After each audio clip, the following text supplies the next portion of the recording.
Welcome to Reformed Thinking. I have a stack of paper in front of me today that feels a little heavier than usual. It definitely is, and not just the page count. Right. We are looking at a sermon from the man often called the theologian's theologian, arguably the greatest mind America ever produced, Jonathan Edwards. It is a weighty text for sure. And for those of you listening who might associate Edwards solely with sinners in the hands of an angry God and all that fear of hellfire, this discussion might surprise you. Yeah, this is Edwards in a totally different mode. Completely different. Tender, pastoral, yet incredibly demanding. The text we are examining today is titled, Christ the Example of Ministers. And just to set the scene for you all, this wasn't a lecture given in a classroom. This was a sermon preached on a very specific occasion. That is correct. It was preached on June 28th, 1749, up in Portsmouth. The occasion was the ordination of a Reverend Mr. Job Strong, right? Yes, Job Strong.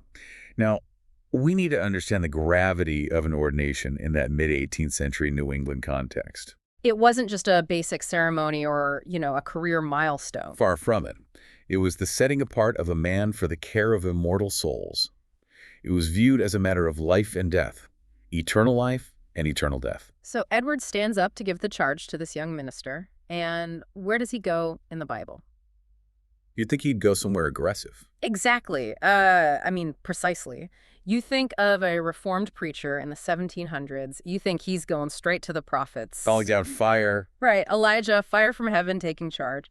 But Edwards goes to John chapter 13, verses 15 and 16. He goes to the basin and the towel, the moment where Jesus washes the disciples' feet. The core thesis Edwards draws out is brutally simple, but honestly spiritually exhausting to contemplate. It really is. He says the servant is not greater than his Lord. If Christ, the King of Glory, abased himself to do that work, then his ministers must do the same. The mission of this deep dive is to examine what it looks like for a minister, and by extension any serious Christian, to model their life after the humiliation and labor of Christ. This isn't about seeking glory.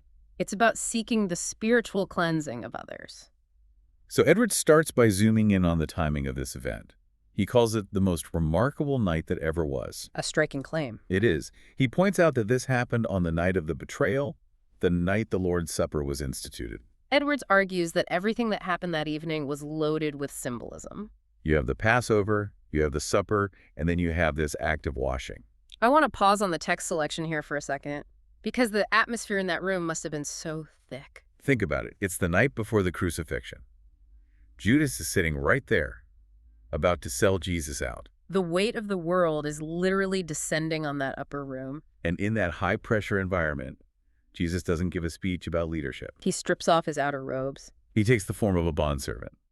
Edwards makes a huge deal about this being the meanest office. And in 18th century language, doesn't mean cruel. Right, it means low, Yes. common, undignified. We really have to get the sanitized Sunday school picture out of our heads here. Oh, totally.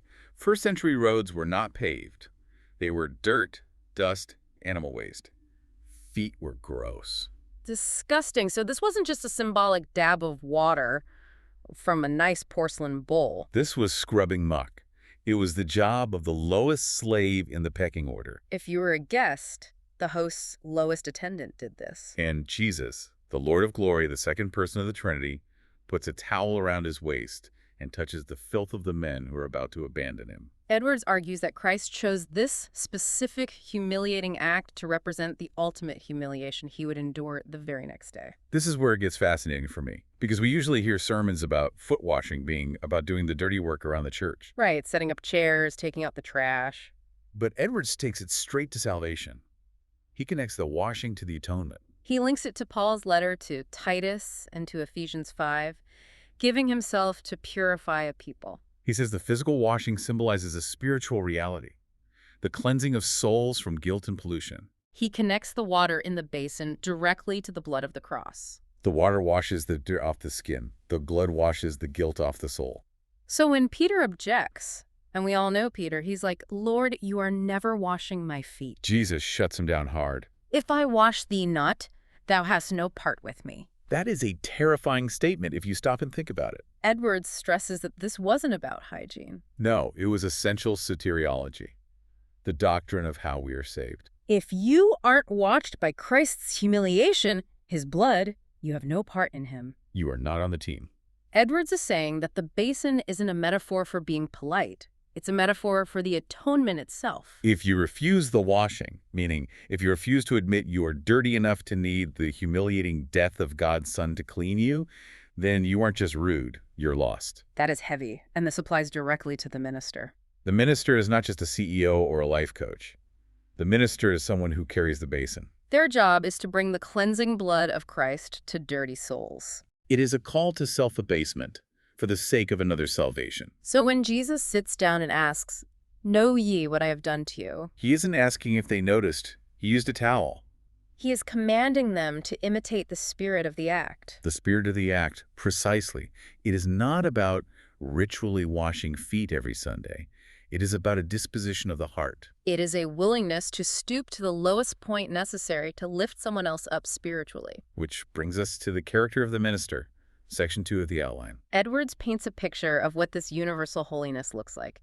He lists a lot of traits, but the one that stood out to me was the lamb-like spirit.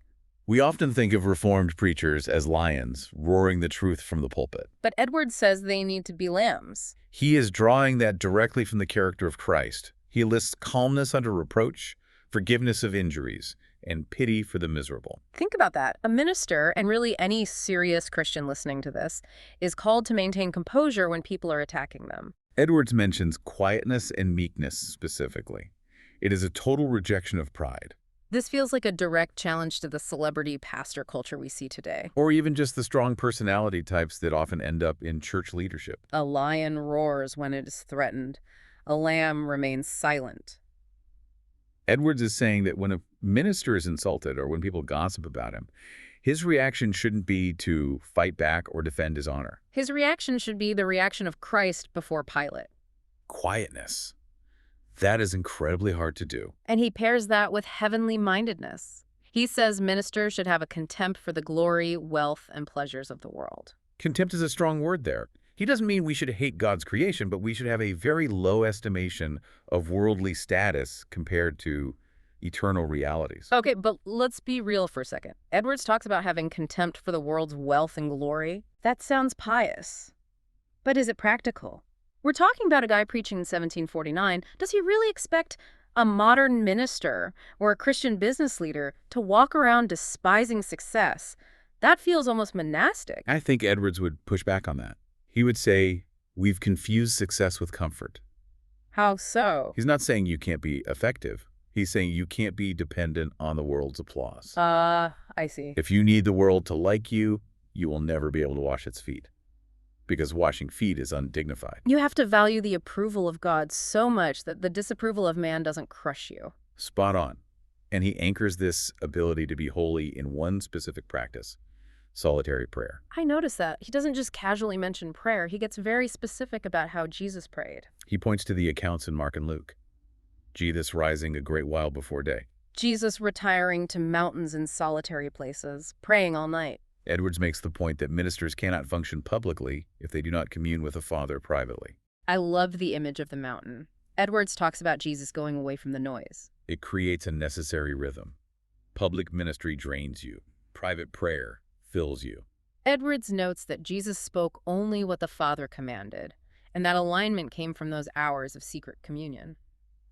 If Jesus, who was perfect, needed to spend entire nights in prayer to stay aligned with the Father, how much more do we? It seems like Edwards is saying that the public potency of a minister is entirely dependent on their private pleading. That is the implication. You cannot be a washer of souls if you are not constantly near the source of the water. Moving on to the next section, Edwards talks about having a heart for souls. This isn't just about fulfilling the duties of the job. It is about how you feel about the people. He uses a very visceral definition of compassion. He references the Greek concept behind the phrase moved with compassion. It signifies a movement of the inmost bowels. Bowels is not a word we use much in modern English to describe love. We talk about the heart. True, but the ancients understood that strong emotion is physical. When you are truly devastated or truly in love, you feel it in your gut. It's a physical ache. Edwards points to Mark 6:34, where Jesus looks at the multitude as sheep without a shepherd. He didn't just intellectually categorize them as lost. He felt a physical pang of pity for them. And then he brings up the example of Jesus weeping over Jerusalem. This part really stopped me in my tracks, Why is that? because Edwards points out that Jesus knew what Jerusalem was about to do to him. It is a staggering argument. Jesus is looking at the city. He knows that within days, these people will revile him, spit on him, scourge him, and scream for his crucifixion. And yet, he weeps. But Edwards notes, he did not weep for his own coming suffering. He wept for their coming ruin. That is an astonishing standard for a pastor. To look at the people who might be causing you trouble, who might even hate you, and to weep not because they are hurting you, but because they are hurting themselves. It creates a demand for a love that is supernatural. Edwards says ministers must love and pity even those who are injurious and vile toward them. It goes right back to that lamb-like spirit. You cannot hold a grudge against the soul you are trying to save. If a doctor is trying to save a delirious patient and the patient punches him, the doctor doesn't punch back. The doctor feels pity because he knows the patient is desperately sick. And this compassion fuels intercessory prayer. Edwards points out that Christ prayed before every major act of ministry. But then he goes to Gethsemane. And I want you to walk us through this because Edwards has a specific interpretation of the sweat, like great drops of blood. This is an incredible theological insight. Edwards links the bloody sweat in the garden to the sacrificial system. In the temple, prayers were often offered along with the blood of a sacrifice. Edwards argues that in Gethsemane, Christ was acting as our high priest. Wait, explain that connection for us. The high priest usually offers a lamb. Think about the mechanics of the Old Testament temple. You couldn't just offer a prayer. You had to offer a life. Blood had to be spilled to open the channel between God and man. Edwards looks at Gethsemane and sees a high priest who has no lamb to slaughter right there in the garden. So he begins to slaughter himself. He presses his own body until the blood comes out, effectively saying, "Father, here is the sacrifice, now hear the prayer." It reframes the agony in the garden from a moment of panic to a deliberate liturgical act of intercession. So the agony wasn't just fear of physical death. No. Edwards suggests his mind was consumed with the welfare of his disciples and the church. Even in that moment of supreme personal horror, the travail of his soul was for the people he was saving. And Edwards tells the new minister, you must travail in prayer for your people like that. You have to be willing to sweat for them. So just to recap the profile we've built so far. This minister has the humility of a lamb. He prays all night like a monk, and he weeps over his enemies like a rejected parent. That is an exhausted human being. Emotionally, that sounds draining. But Edwards is about to make it physically draining, too. Because if you care that much, if your bowels are actually moved, as he says, you can't just sit still. This propels you into the next section, the labor and doctrine of ministry. Edwards describes Jesus as someone who went about doing good to the point where his friends thought he was crazy. Mark 3:21 says, he is beside himself. They didn't even have time to eat. Edwards highlights the sheer volume of work Christ accomplished. He quotes the verse saying that if everything Christ did were written down, the world couldn't contain the books. So the implication for the minister is, do not be lazy. To put it mildly, Edwards uses the phrase, spend and be spent. He brings in the Apostle Paul as a secondary example, someone who rejoiced to be poured out like a drink offering. But it's not just busy work, it is highly specific work. Right, the manner of preaching. He says ministers shouldn't preach like the scribes. They need authority. And he notes they need to declare the whole counsel of God. And being Edwards, he defines what that includes. He explicitly mentions spending much time warning of damnation and future misery. But he also insists on internal religion. He warns against focusing only on outward forms. He wants the minister to press for spiritual duties, for a change of heart, not just a change of clothes. He also mentions wisdom, the tongue of the learned. Adapting the discourse to the person and the season. It sounds like he's calling for a high degree of emotional intelligence alongside the theological rigor. Absolutely. It is the ability to speak a word in season to the weary. To know when to warn and when to comfort. And the motivation for all this labor, Edwards insists, cannot be mercenary. It cannot be for money or career advancement. It must be because doing God's will is the minister's meat and drink, just as it was for Jesus. Now we get to what I think is the most mind-bending part of this sermon. Section 5, the high calling. Edward starts talking about angels, and he flips the hierarchy of the universe on its head. This is a classic example of Puritan theological synthesis. He starts by establishing the dignity of the master. Christ is Lord of heaven and earth, so working for him is an honor. But then he looks at the structure of God's kingdom.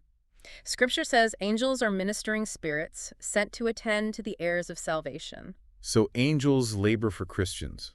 Correct. But Edwards takes it a step further. He says angels are attendants to faithful ministers. That is a bold claim. It is derived from the function. If angels are sent to assist in the work of salvation, and ministers are the officers appointed to lead that work on earth, then the angels are assisting the ministers. But this leads to the big question Edwards asks. Why does God use men?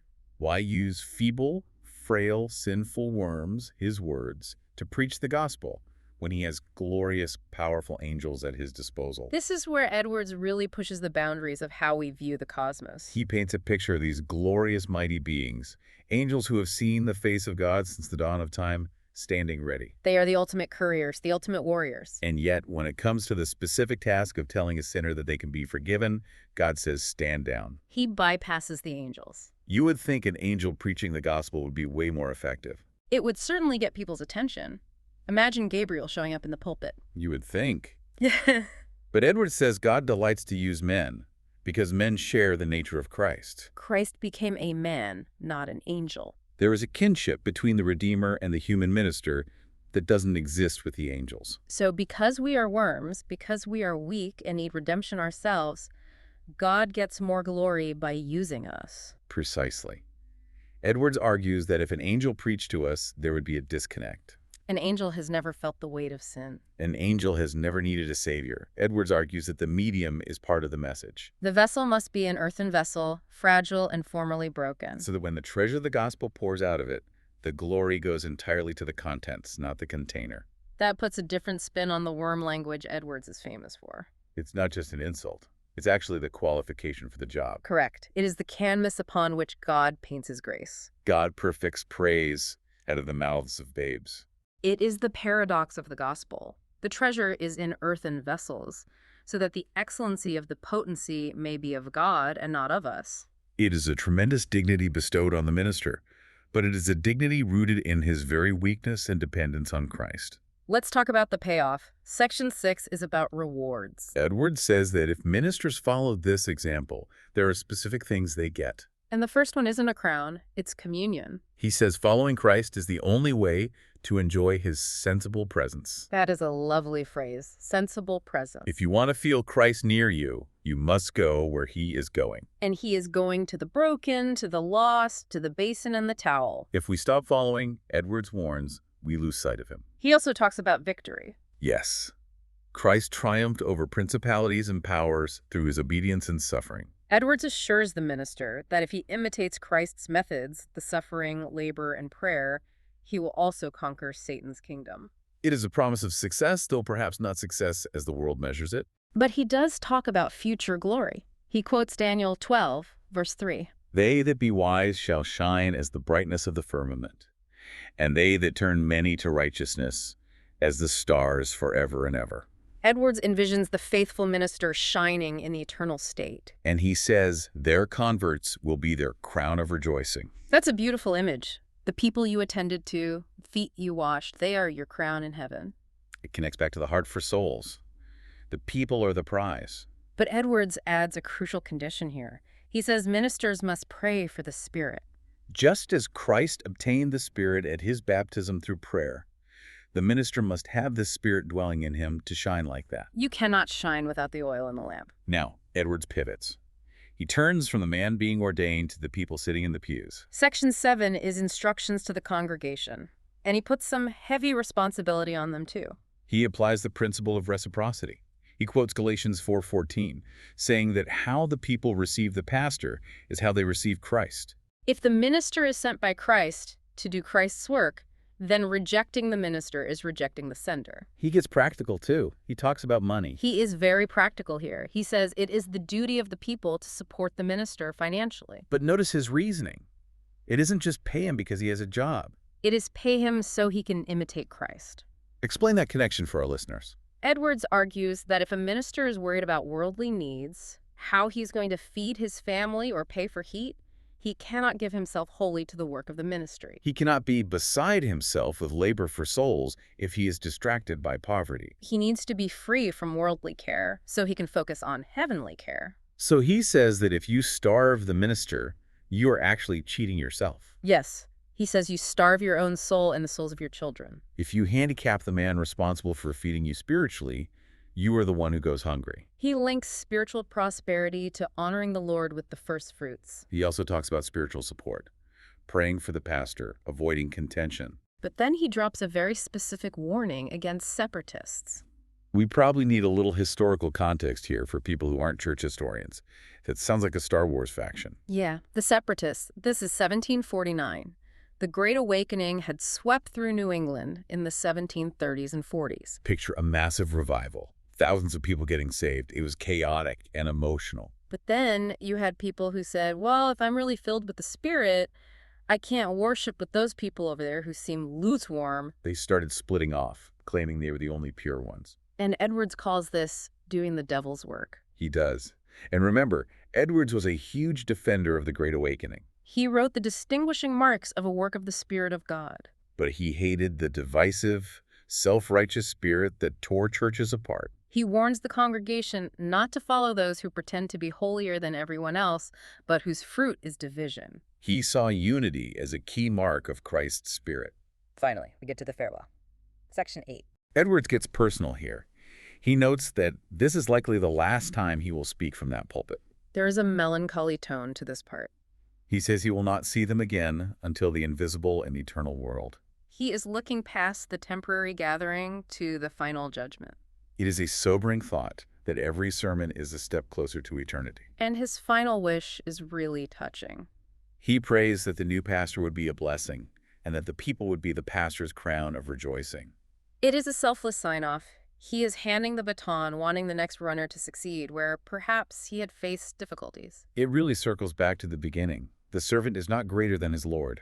Edwards isn't looking for applause. He's looking for the fruit of the gospel. The entire sermon is a dismantling of human pride. It takes the highest office in the church, the ministry, and defines it by the lowest act of an attendant washing feet. So what does this all mean for you today? Whether you are a pastor, a church leader, or just someone sitting in the pew. I think the challenge is universal for the Christian. We live in a culture that obsesses over platform, influence, and leadership. We want to be the head, not the tail. We want to be the one sitting at the table, not the one holding the basin. Edwards forces you to ask, are you following the real Jesus or a version of Jesus that fits your ambition? If you are following the Jesus of John 13, the path leads down. It leads to the dirty, unglamorous work of dealing with people's mess. It leads to weeping over those who might hurt you. It leads to a prayer life that costs you sleep. But the promise is that this downward path is the only one that leads to the real glory. He that humbleth himself shall be exalted. That is the economy of the kingdom. The basin is the path to the crown. It's a lot to process. The idea that our true dignity is found in our humiliation. It is the paradox of the cross. I want to leave you with one final thought to mull over. We've talked a lot about the minister carrying the basin, but consider this. Sometimes the hardest part isn't washing someone else's feet. It's letting someone else wash yours. That requires you to admit you have dirt on your feet. Exactly. I hope this deep dive into the servant's basin has given you something to chew on. It certainly made me rethink my own definition of ministry. And I hope it encourages you to support those who are laboring for your soul. They are feeble worms, as Edward says, but they are God's worms. Thanks for listening to Reformed Thinking. Until next time.